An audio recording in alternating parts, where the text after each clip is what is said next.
Ladies and gentlemen, boys and girls, welcome to the Music Lab podcast.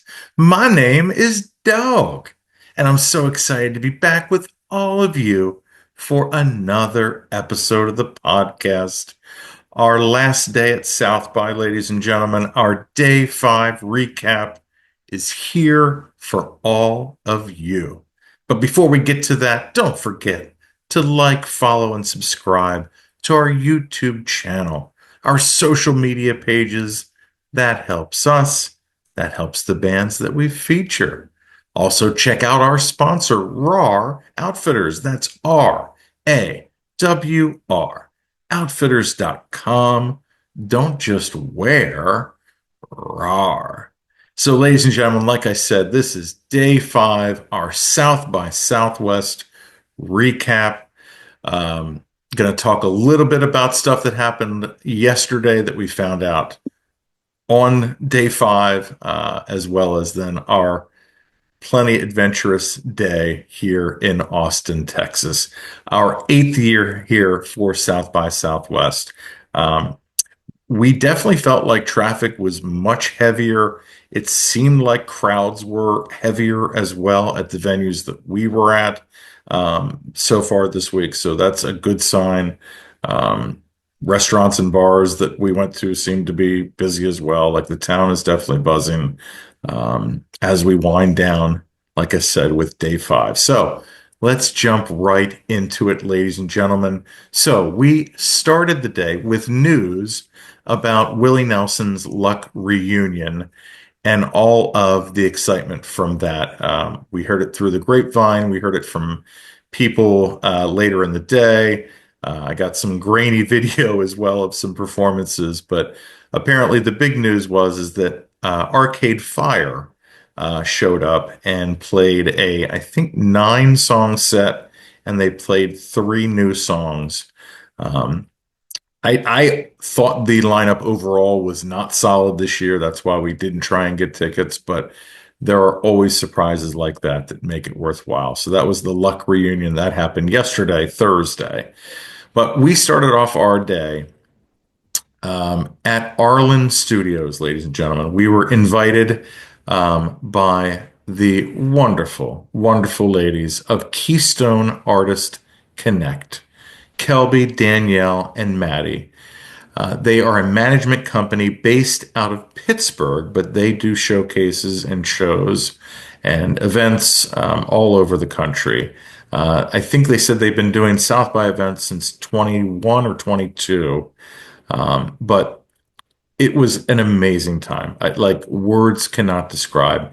And kind of like the Ramble Festival, where the campground was kind of like the superstar. This Arlen Studios was really the superstar here. It was built in 1984 by Freddie Fletcher, who's a musician, and his wife and him run the studio. It's a family business. I think the sound engineer has been there 17 years.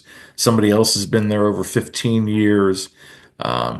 So I did not get to meet Freddie or his wife, but I assume that they were probably there at some point, enjoying the festivities as well. It started at 11 a.m. It was called Tea for Texas, but mostly, I think they said 48% of the artists, almost half, were female artists, and we definitely got to see some great ones. The day started off with Caleb Michael and the Arrested, kind of country rock, kind of like Roadhouse. Great voice, kind of smoky, a little like kind of Ray LaMontagne, but not as smoky, but kind of reminiscent of that. And then we got to see Remy May and Katrina Kane. And Katrina was on The Voice, and we got to have a nice conversation with her, and I'm hoping to get her on the podcast. But just a great voice and just beautiful as well. So then we at South by, you always make some difficult choices. And with knowledge, though, I kind of felt like this choice was a little less difficult. So apparently, the lead singer and guitarist of the band Shinedown was playing at 101X's day party at the In Cahoots. And there is, when we walked by it, we realized it's kind of like a rooftop sort of kind of restaurant lounge, I guess, kind of place. And it really didn't look like there was a lot of seating up there. And I assumed that we probably would have had to gotten there at least an hour or two beforehand just to be able to be a part of that. So we made the decision to instead walk up to the Yeti store on South Congress. And when I mean Yeti, not the animal, the coolers. And we got to see Philadelphia's own Snack Time. I think they're a seven-piece. Obviously, immediately they kind of reminisce you of the Roots, but they are definitely, kind of separated themselves with this performance, but definitely in that same vein if you're looking for that kind of music. But Snack Time, they all wore like replica Sixers jerseys, but with their names on them and numbers, so it was pretty cool. Or actually, I guess just the last name, yeah, it was on the back of it. Um, and then in between Snack Time and the Bends, the next band that we were seeing, I, through someone, found out that Lance Armstrong, the cyclist, the seven-time Tour de France winner, was literally about 4 feet from me, sitting next to another gentleman, I think his friend. And so in between sets, I walked up to him and I had a nice conversation with him. He was a really cool dude. We talked about podcasting, talked about some of his appearances, what he's doing now. And so, yeah, shout out to Lance Armstrong. Cool dude. So then we saw the Bends, rock and roll. I forget where they're from, so I apologize, guys. But they kicked ass. And what a cool atmosphere to be in the middle of a Yeti store with bands playing, which is, typical South by.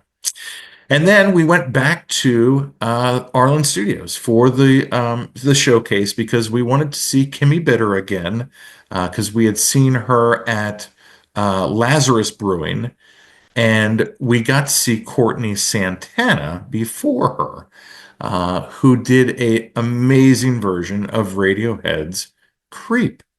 So shout out to Courtney for that. Kimmy Bitter, she was amazing, as good as the first performance. So let's talk about the performance space. So and kind of like the setup. So they had kind of this cool courtyard at Arlen Studios with a two partners that run Texas Hill Country Provisions. So we got to talk to them. Really cool concept. Love what they're doing. And then we were we were imbibing all day on Big Hat Spirits. They had four different cocktails. They were pretty good, all RTD version. And then so then, yeah, we're hanging out there after that. We see Kimmy Bitter. And then after Kimmy Bitter, we leave to head to go to Hotel Vegas on East 6th Street. Hotel Vegas, again, one of the best venues. And they are always jam-packed, basically from morning to 2 a.m. with shows and showcases. And we got to see our friends Wax Owls again perform at Hotel Vegas. Changed up the set list, definitely. And a little bit more electric on this set, I thought, but they were fantastic. So, so good. And then, which was so nice, and it doesn't always happen at South by when you're putting your schedules together, you get to see three bands and basically have to walk 20 feet to see them. Zach Edwards and the Medicine, our friends from Lafayette, Louisiana. This was the first of their shows, I think, or maybe they had played one other one. And they played at Revelry. And what's cool is they gave them an 8 p.m. to 11 p.m. slot, which, ladies and gentlemen, if you don't know anything about South by, the average length of most sets is probably 30 minutes at tops. A lot are 20, some are 40, but I would say a lot are 30 minutes. To get 3 hours at a venue says a lot. And they crushed it. So we got to see them, we got to see Wax Owls, and then in between Zach Edwards, we got to see our friends who as well as Wax Owls and Crooked Rugs. The Crooked Rugs from Fort Collins, Colorado. We had them on the podcast. They played at Hotel Vegas. Show of the day.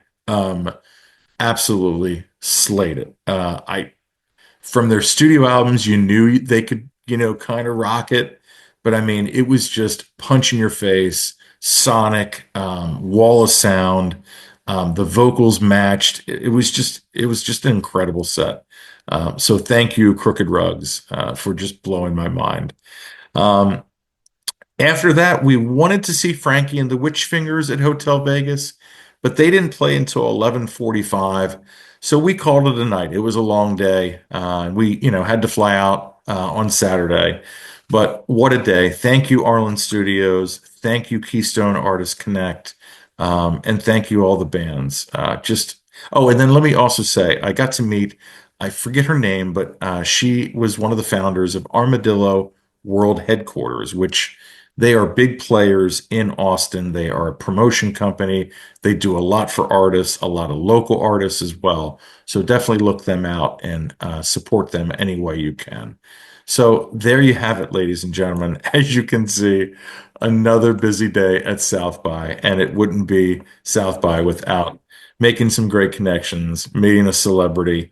Um, and yeah, so thank you so much to everyone for making this happen and for allowing us to be a part of it. So, ladies and gentlemen, don't forget to like, follow, and subscribe to our YouTube channel, our social media pages. That helps us.